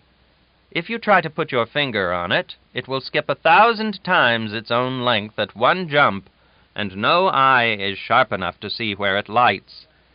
A great deal of romantic nonsense has been written about the Swiss chamois and the perils of hunting it, whereas the truth is that even women and children hunt it, and fearlessly. Indeed, everybody hunts it. The hunting is going on all the time, day and night, in bed and out of it. It is poetic foolishness to hunt it with a gun. Very few people do that. There is not one man in a million who can hit it with a gun. It is much easier to catch it than it is to shoot it, and only the experienced chamois hunter can do either. Another common piece of exaggeration is that about the scarcity of the chamois. It is the reverse of scarce. Droves of 100 million chamois are not unusual in the Swiss hotels. Indeed, they are so numerous as to be a great pest. The romancers always dress up the chamois hunter in a fanciful and picturesque costume, whereas the best way to hunt this game is to do it without any costume at all. The article of commerce called chamois skin is another fraud. Nobody could skin a chamois. It is too small. The creature is a humbug in every way, and everything which has been written about it is sentimental exaggeration. It was no pleasure to me to find the chamois out, for he had been one of my pet illusions. All my life it had been my dream to see him in his native wilds one day, and engage in the adventurous sport of chasing him from cliff to cliff. It is no pleasure to me to expose him now and destroy the reader's delight in him and respect for him, but still it must be done, for when an honest writer discovers an imposition, it is his simple duty to strip it bare and hurl it down from its place of honor, no matter who suffers by it. Any other course would render him unworthy of the public confidence. Lucerne is a charming place. It begins at the water's edge with a fringe of hotels and scrambles up and spreads itself over 2 or 3 sharp hills in a crowded, disorderly, but picturesque way, offering to the eye a heaped-up confusion of red roofs, quaint gables, dormer windows, toothpick steeples with here and there a bit of ancient embattled wall bending itself over the ridges, worm fashion, and here and there an old square tower of heavy masonry, and also here and there a town clock with only one hand, a hand which stretches straight across the dial and has no joint in it. Such a clock helps out the picture, but you cannot tell the time of day by it. Between the curving line of hotels and the lake is a broad avenue with lamps and a double row of low shade trees. The lake front is walled with masonry, like a pier, and has a railing to keep people from walking overboard. All day long the vehicles dash along the avenue, and nurses, children, and tourists sit in the shade of the trees, or lean on the railing and watch the schools of fishes darting about in the clear water, or gaze out over the lake at the stately border of snow-hooded mountain peaks.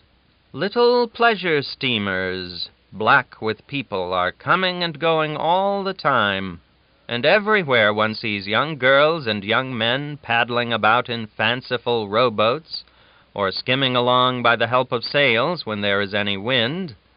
The front rooms of the hotels have little railed balconies where one may take his private luncheon in calm, cool comfort, and look down upon this busy and pretty scene, and enjoy it without having to do any of the work connected with it.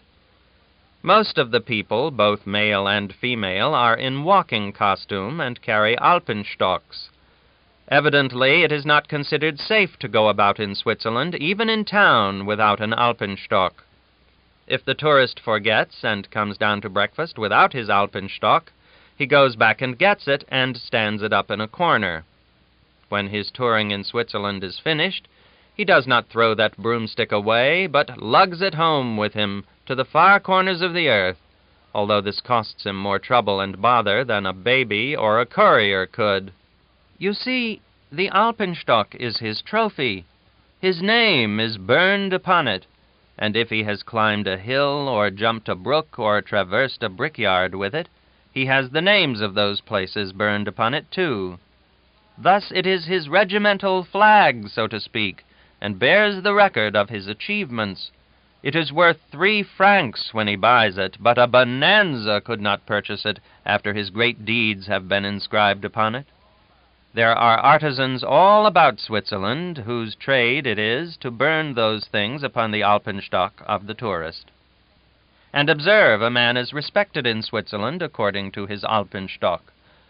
I found I could get no attention there while I carried an unbranded one.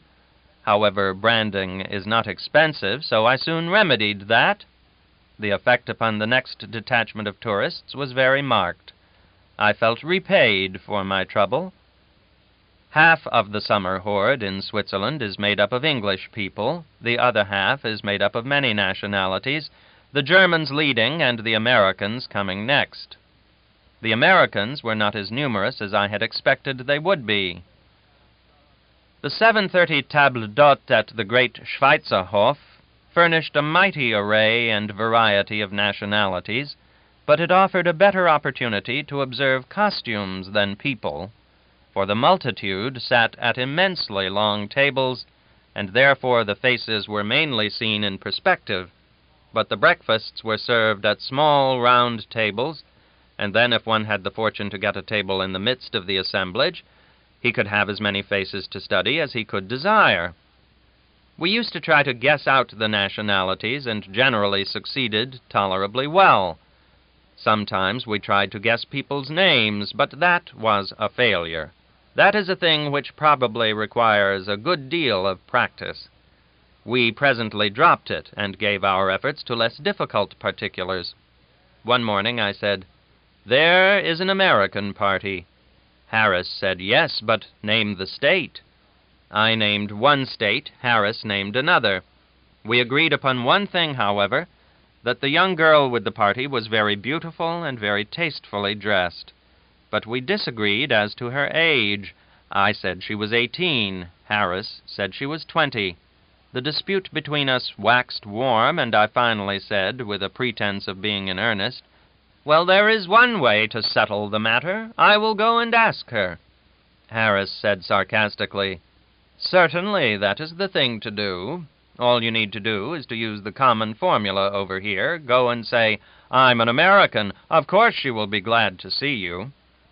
Then he hinted that perhaps there was no great danger of my venturing to speak to her.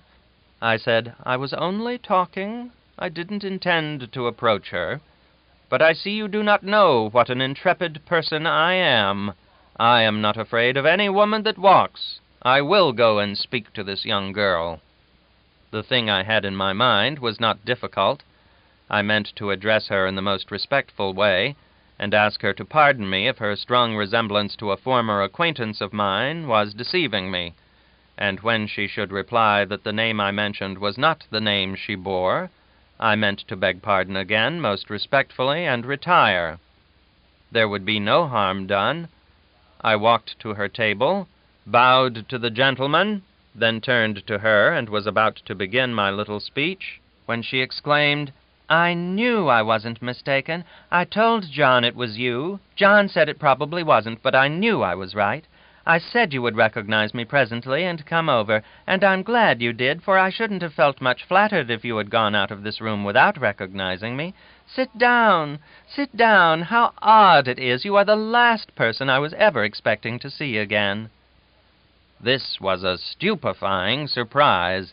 It took my wits clear away for an instant.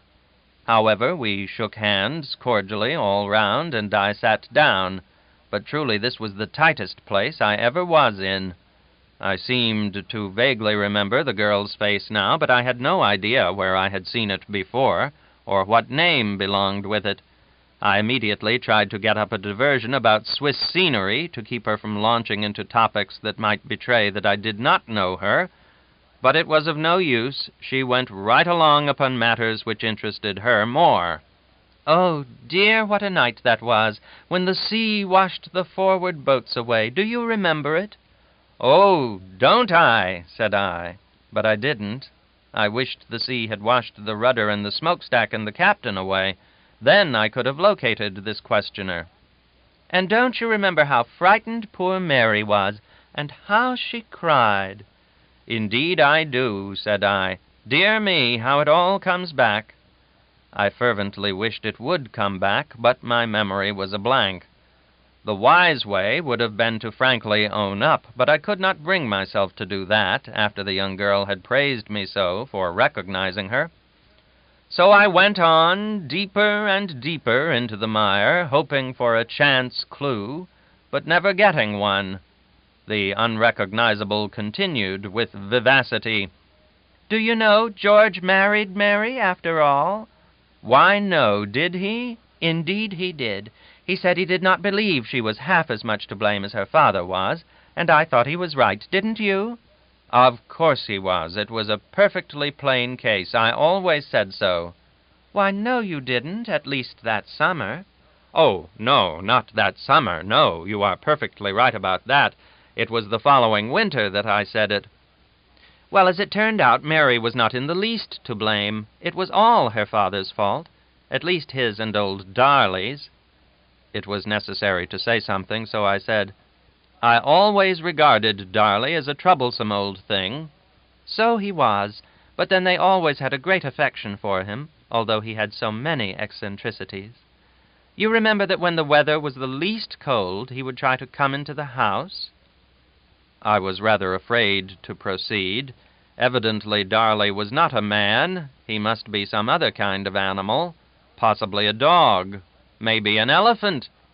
However, tails are common to all animals, so I ventured to say, "And what a tail he had!"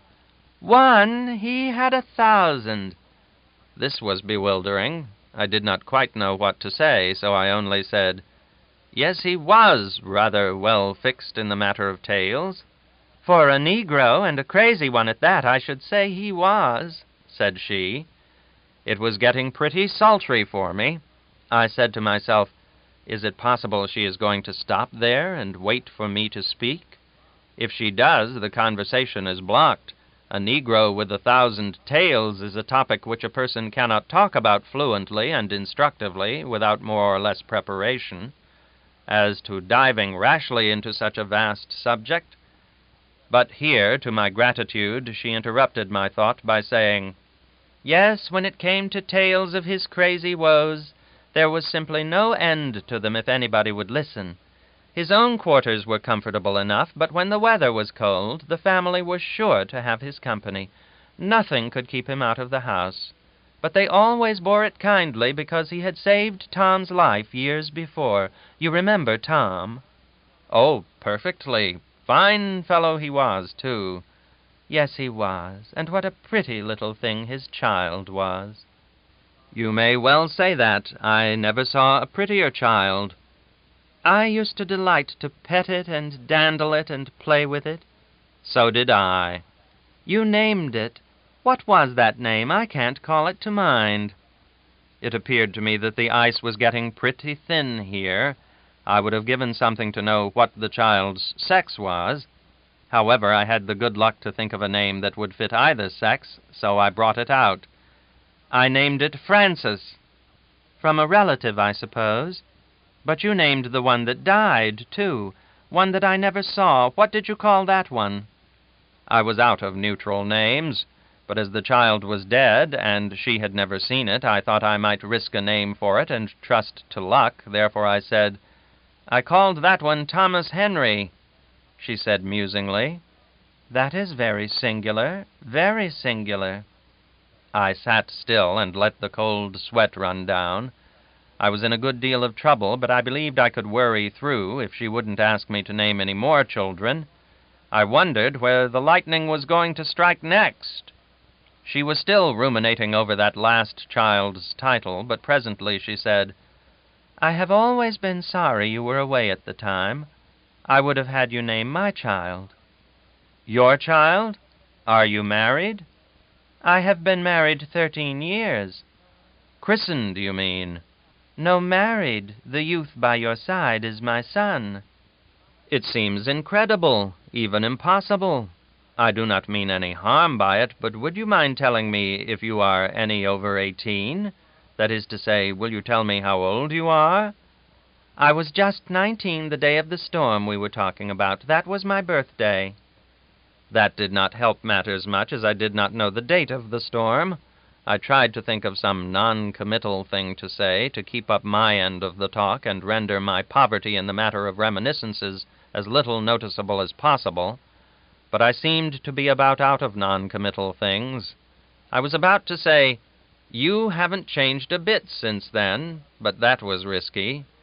I thought of saying, "You have improved ever so much since then," but that wouldn't answer, of course. I was about to try a shy at the weather for a saving change when the girl slipped in ahead of me and said, "How I have enjoyed this talk over those happy old times, haven't you?" "I never have spent such a half-hour in all my life before," said I with emotion, and I could have added with a near approach to truth, "and I would rather be scalped than spend another one like it." I was holily gratified to be through with the ordeal, and was about to make my goodbyes and get out when the girl said, "But there is one thing that is ever so puzzling to me." "Why, what is that?" "That dead child's name. What did you say it was?" Here was another balmy place to be in. I had forgotten the child's name. I hadn't imagined it would be needed again. However, I had to pretend to know anyway, so I said, "Joseph William." The youth at my side corrected me and said, "No, Thomas Henry." I thanked him in words, and said with trepidation, "Oh, yes, I was thinking of another child that I named. I have a great many, and I get them confused. This one was named Henry Thompson." "Thomas Henry," calmly interposed the boy. I thanked him again, strictly in words, and stammered out, "Thomas Henry, yes. Thomas Henry was the poor child's name. I named him for Thomas Carlyle, the great author, you know, and Henry VIII. The parents were very grateful to have a child named Thomas Henry." "That makes it more singular than ever," murmured my beautiful friend. "Does it? Why?" "Because when the parents speak of that child now, they always call it Susan Amelia." That spiked my gun. I could not say anything. I was entirely out of verbal obliquities. To go further would be to lie, and that I would not do, so I simply sat still and suffered, sat mutely and resignedly there and sizzled, for I was being slowly fried to death in my own blushes. Presently the enemy laughed a happy laugh and said, "I have enjoyed this talk over old times, but you have not. I saw very soon that you were only pretending to know me, and so, as I had wasted a compliment on you in the beginning, I made up my mind to punish you, and I have succeeded pretty well. I was glad to see that you knew George and Tom and Darley, for I had never heard of them before, and therefore could not be sure that you had, and I was glad to learn the names of those imaginary children, too. One can get quite a fund of information out of you if one goes at it cleverly. Mary and the storm and the sweeping away of the forward boats were facts, and all the rest was fiction. Mary was my sister. Her full name was Mary Blank. Now do you remember me?"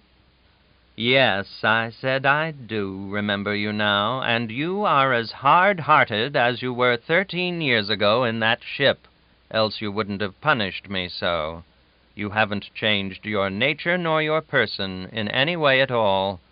You look just as young as you did then. You are just as beautiful as you were then, and you have transmitted a deal of your comeliness to this fine boy. There, if that speech moves you any, let's fly the flag of truce, with the understanding that I am conquered and confess it.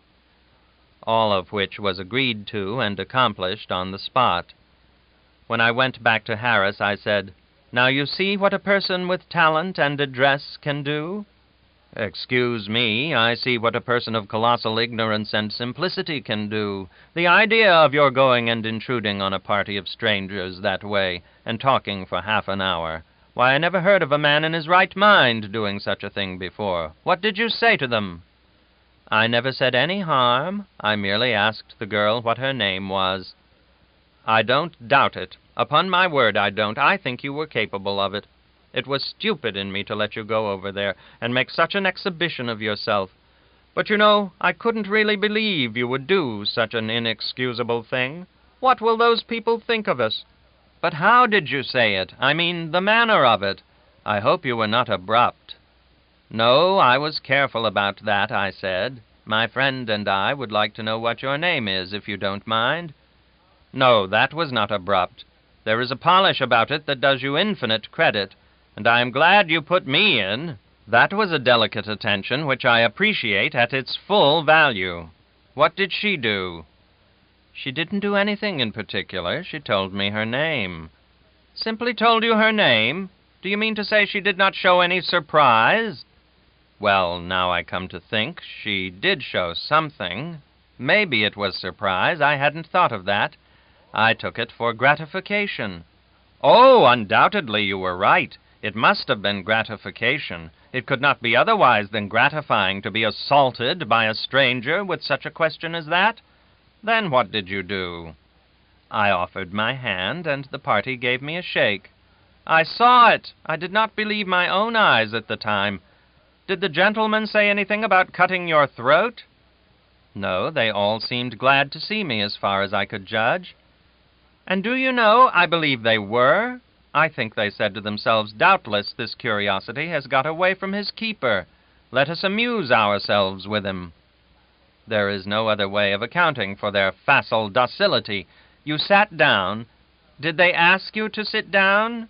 "No, they did not ask me, but I supposed they did not think of it." You have an unerring instinct. What else did you do? What did you talk about?" "Well, I asked the girl how old she was." "Undoubtedly. Your delicacy is beyond praise. Go on, don't mind my apparent misery."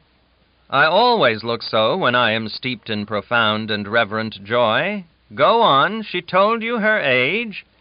"Yes, she told me her age, and all about her mother and her grandmother and her other relations, and all about herself." "Did she volunteer these statistics?"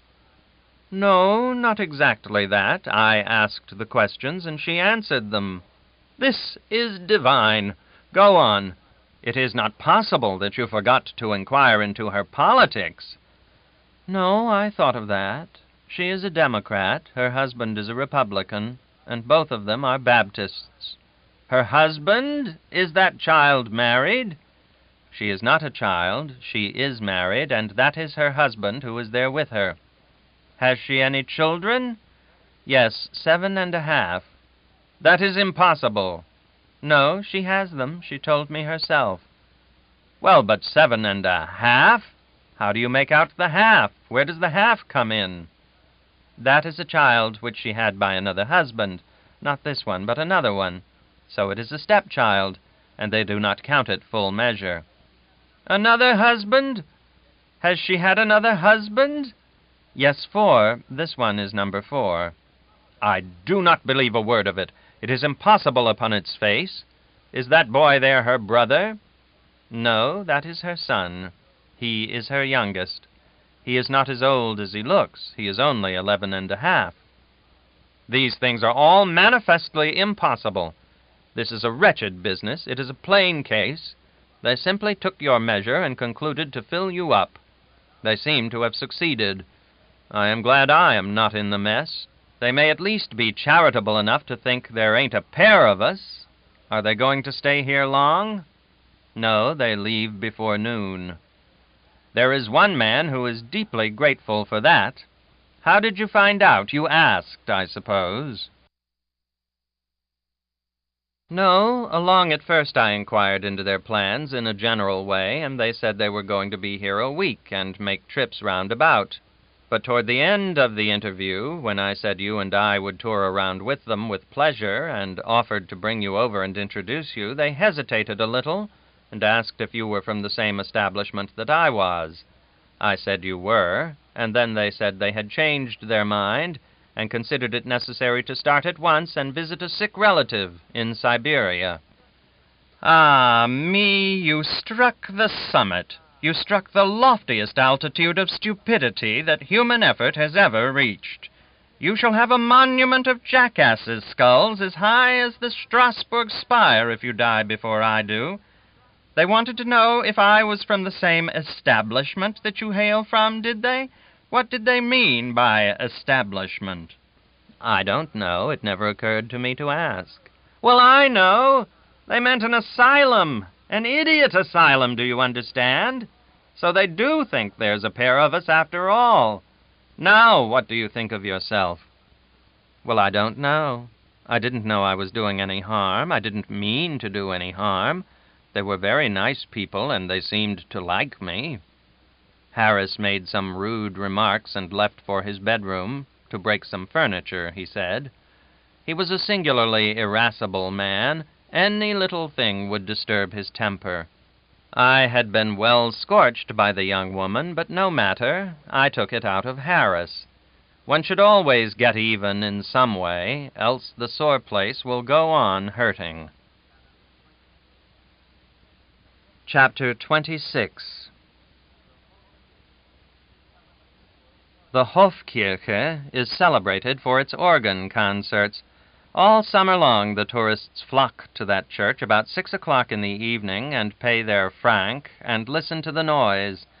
They don't stay to hear all of it, but get up and tramp out over the sounding stone floor, meeting latecomers who tramp in a sounding and vigorous way. This tramping back and forth is kept up nearly all the time and is accented by the continuous slamming of the door and the coughing and barking and sneezing of the crowd. Meantime, the big organ is booming and crashing and thundering away, doing its best to prove that it is the biggest and loudest organ in Europe, and that a tight little box of a church is the most favorable place to average and appreciate its powers in. It is true, there were some soft and merciful passages occasionally, but the tramp of the tourists only allowed one to get fitful glimpses of them, so to speak. Then right away the organist would let go another avalanche. The commerce of Lucerne consists mainly in gimcrackery of the souvenir sort. The shops are packed with alpine crystals, photographs of scenery, and wooden and ivory carvings. I will not conceal the fact that miniature figures of the Lion of Lucerne are to be had in them, millions of them, but they are libels upon him, every one of them. There is a subtle something about the majestic pathos of the original which the copyist cannot get. Even the sun fails to get it. Both the photographer and the carver give you a dying lion, and that is all. The shape is right, the attitude is right, the proportions are right, but that indescribable something which makes the Lion of Lucerne the most mournful and moving piece of stone in the world is wanting. The lion lies in his lair in the perpendicular face of a low cliff, for he is carved from the living rock of the cliff. His size is colossal, his attitude is noble, his head is bowed, the broken spear is sticking in his shoulder, his protecting paw rests upon the lilies of France. Vines hang down the cliff and wave in the wind, and a clear stream trickles from above and empties into a pond at the base, and in the smooth surface of the pond the lion is mirrored among the water lilies. Around about are green trees and grass. The place is a sheltered, reposeful woodland nook, remote from noise and stir and confusion. And all this is fitting, for lions do die in such places, and not on granite pedestals in public squares fenced with fancy iron railings. The Lion of Lucerne would be impressive anywhere, but nowhere so impressive as where he is. Martyrdom is the luckiest fate that can befall some people. Louis XVI did not die in his bed. Consequently, history is very gentle with him.